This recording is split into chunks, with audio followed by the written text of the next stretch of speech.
Hi everyone, welcome to Java Fever. So today we are going to learn about Kafka. So we will try to understand one by one from basic concept of Kafka. Okay, so please be calm and try to understand each and every point. So we are going to cover all the basic of Kafka. So we are going to cover all this topic. What is Apache Kafka? Why is Kafka needed? How Apache Kafka works? Common use of Apache Kafka, common use cases of Apache Kafka, and difference between Kafka and RabbitMQ. Okay, so let's get started.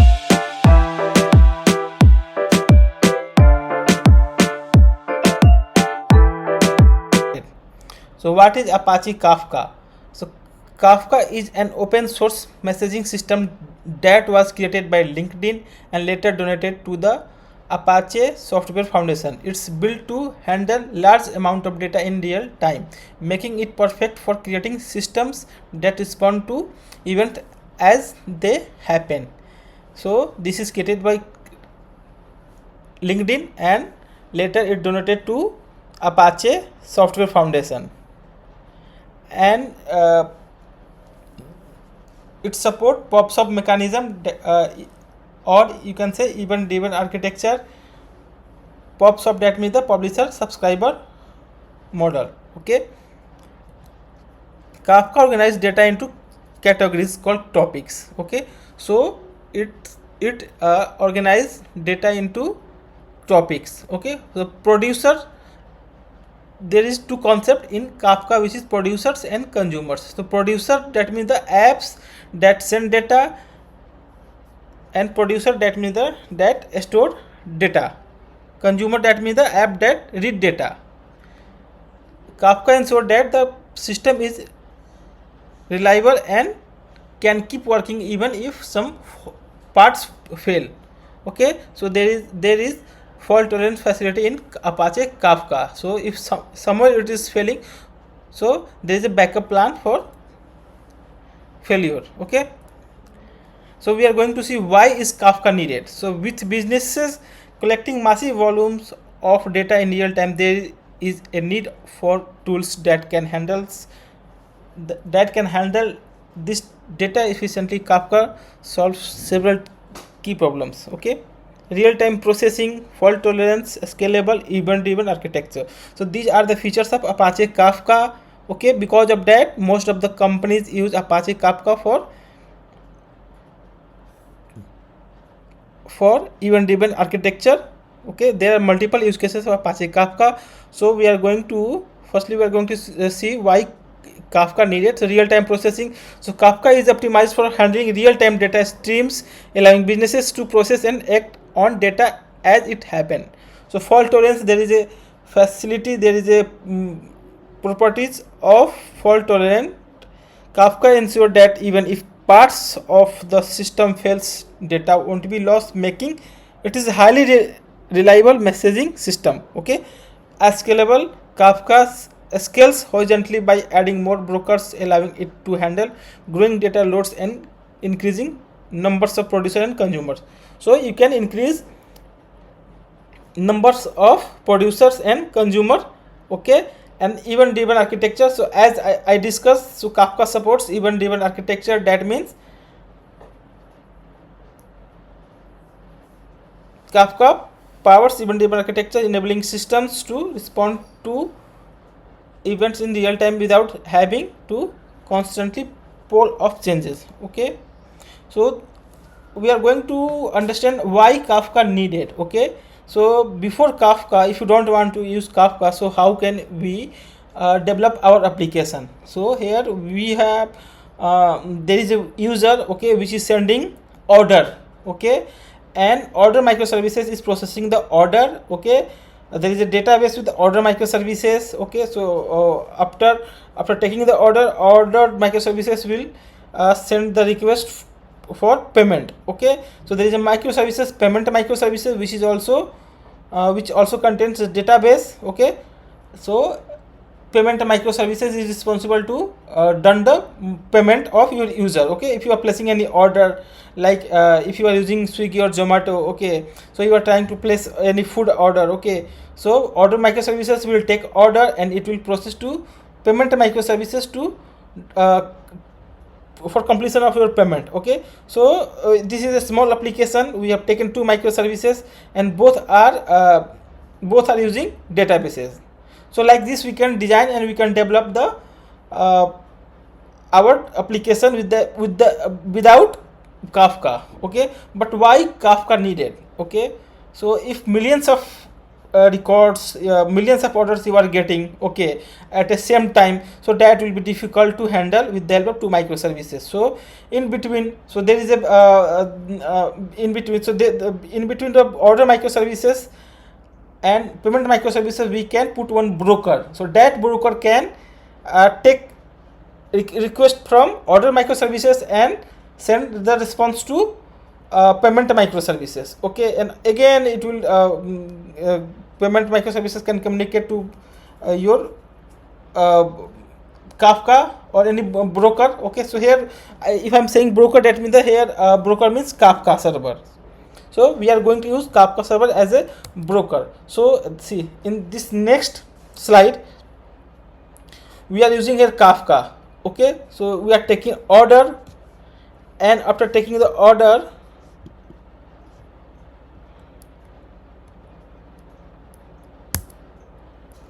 so we are taking order with the help of order microservices, and that order will be sent to Kafka server. Okay, so and for payment, okay, so multiple payment microservices are there. Okay, so payment microservices will read the data which is in Kafka. Okay, and then it will process your payment. Okay, after processing the payment, again it will send to the Kafka server, and from there orders can be consumed. Okay, your payment status can be consumed by your order microservices. So like this we can design your application. Okay, so here Kafka is playing a role of broker. Okay, so mediator between two microservices, one is order and another is payment. Okay, so we are using two here in example we are using the payment 1 and payment 2, so both are doing the processing the payment of order.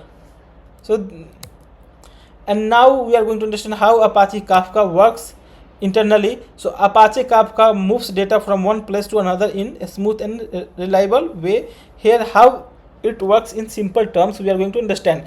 So producers send data. Okay, so just now we seen in our case order service is producer. Okay, so order service is producing the order. So producers are applications that creates data and send it to Kafka. This data can be anything: logs, transactions, user activities, or events. So you can use you can produce anything: logs, transactions, user activity, or events. So Kafka splits the data into smaller parts called partitions, making it easier to handle a large amount of information. And step 2 we are going to understand Kafka stores the data. Okay, so Kafka organizes the data into topics where it's safe for the certain period. Even if a consumer reads the data, Kafka does not delete it immediately. Okay, so Kafka stores your data, okay, in form of topics. Okay, so even if the consumer reads the data, Kafka does not delete it immediately. Okay, so it takes time to delete depending upon your requirement. Okay, to prevent data loss, Kafka makes copies of the data and stores them on different servers. So we have backup plan in Kafka as well. So step 3, consumers reads the data. Okay, so consumers are applications that subscribes to topics and read messages you can say, or you can say order messages you can say. Okay, so in our example consumer, that means the payment microservices are consumers here. Okay, to provide the load, consumers are divided into consumer groups, so no message is processed twice. Okay, consumers can choose where to start reading, and whether from the newest message or as earlier point. So from where we are going to consume the message, from top to bottom, so it will be decided by the consumer. So Kafka balances the load. Okay, so zookeeper helps Kafka manage which server is in charge of storing and distributing data. Okay, so zookeeper server manage the Kafka server. Okay, if the server goes down, Kafka automatically redirects the data to another server. So there is a load balancing facility in Apache Kafka. So data is processed and used. Once consumers receive the data, they can store it in a database, analyze it, or trigger other events. Kafka can work with tools like Apache, Spark, Flink, and Hadoop for deeper analysis. So these are the steps of Apache Kafka, how Apache Kafka works. Okay, so this is the graph, this is the pictorial form by which we can easily understand. So just now I was trying to make you understand. So we have multiple producers, okay, and in between there is a Kafka cluster. So inside Kafka cluster we are storing our messages or order in form of topic. Okay, so we have multiple topics, we can provide a topic name. So in topic your data will be stored in partition. So there is a multiple partition, like partition number will start from 0, 1, 2, 3 like this. Okay, so multiple topics are there. In each topic there are multiple partition. Okay, so if you are processing any order, so that order will be saved inside your topic, one of the topic, and so which we have to decide. That means choose the topic name, in which topic name we want to store. Okay, and in topic it will store inside the partition. Okay, so partition will start from your 0 to n. Okay, so this is our Kafka cluster, and from Kafka cluster there is a consumer. So multiple consumers are there. So multiple consumers can consume data, read data from Kafka cluster. Once it will be consumed, so it will not delete immediately. So it takes time and depend upon your setting. Okay, depend upon your requirement. So we are going to understand common use case of Apache Kafka. So handles large data easily, reliable and fault tolerance, real-time data processing, easy system integration, works with any data type, and strong community support. Okay, so these are the common use of Apache Kafka. Okay, so if you are going to use the handle large amount of data in your company, okay, or in your real-time example, then you can use this Kafka. Okay, and fault tolerance is also available, real-time data processing. Okay, so these are the common use cases of Apache Kafka. Common use cases of Apache Kafka. So previously what we seen, common use of Apache Kafka. So now we are going to understand common use cases of Apache Kafka. So Apache Kafka is widely used across various industries. Some popular use cases includes real-time analytics. Okay, that means the processing data stream for live analytics like monitoring use activities or stock prices. So you can use Apache Kafka for real-time analytics. Okay, event-driven application. If you want to design event-driven architecture, so with the help of Kafka you can achieve. Okay, Kafka powers event-driven architecture, ensuring that systems react in real time to events like user actions, transaction, or sensor data. Okay, log aggregation. So you can collect the logs, okay, from the multiple centralized distributed application, and you can store at one place. Okay, so collecting logs from multiple system into a centralized logging system for better analysis and monitoring. Okay, stream processing. So Kafka along with tools like Apache Flink or Apache Kafka, Spark is used to process stream of data in real time. Okay, fifth point, there is data integration. So Kafka integrates data between different systems, such as moving data between different microservices or syncing database. So just now we seen that with the help of different microservices, Kafka is moving your data. Okay, so it's producing the data and consuming the data. So there is a difference between there are difference between Apache Kafka and RabbitMQ. So we are trying to understand. I think you already know about the RabbitMQ. Somewhere we heard about the RabbitMQ. So we are going to analyze what is difference between the Apache Kafka and RabbitMQ. Okay. So where we can use the Apache Kafka and where can we use? So first type. So distributed event streaming platform. So Apache Kafka is a distributed event streaming platform and RabbitMQ is traditional message broker or queue. Okay, so message model. So for Apache Kafka, publish, subscribe, a stream of events in topics and partition. Okay, for RabbitMQ, message queue, point to point or pops up via exchange queue. Message broker storage. So for Apache Kafka, messages are stored on disk, durable long, and consumers can read data, read post or past messages. Okay. For RabbitMQ, messages are usually deleted once consumed, not stored for long. So there is a less durability in RabbitMQ. So throughput, extremely high throughput for Apache Kafka, millions per second, and for RabbitMQ, lower throughput, better for smaller workload. Okay. For latency, slightly higher latency, millisecond level. For RabbitMQ, very low latency, millisecond ms, microsecond and millisecond. So use cases style for Apache Kafka, data pipelines and real-time streaming. Okay, and for RabbitMQ, task queue and reliable delivery. Scalable, highly scalable in case of Apache Kafka, and for RabbitMQ, task queue and reliable, for limited scalability compared to Kafka. Okay, message ordering, guaranteed per partition.